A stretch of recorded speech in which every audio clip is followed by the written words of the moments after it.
মোৰ বুকুৰ এটুকুৰা পুৰণা ঘাঁহ, উমানন্দৰ এটা সোমৱতী অমাৱস্যা।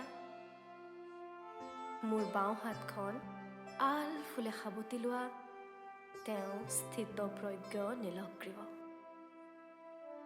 আৰু মই তুমি উমা,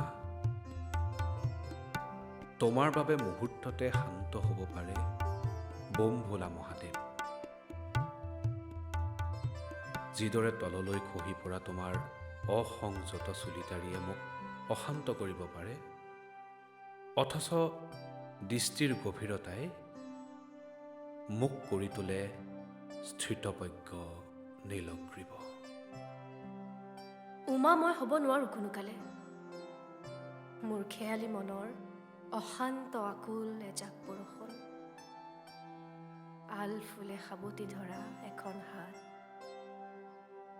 উমানন্দৰ চিৰিত মোৰ নুপুৰ খোজ, আৰু তেওঁ মোৰ স্থিতপ্ৰজ্ঞ নীলগ্ৰীৱ। তেওঁক কেতিয়াবা মোৰ আচৰিত লাগে।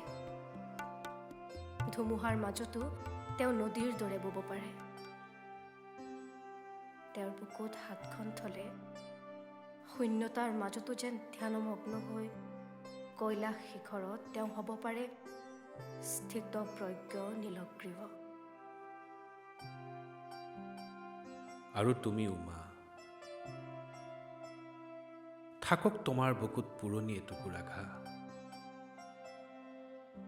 মোৰ বুকুতো আঁকি দিয়া এটুকুৰা নতুন ঘাঁহ, তোমাৰ নামৰ ঘাঁহ।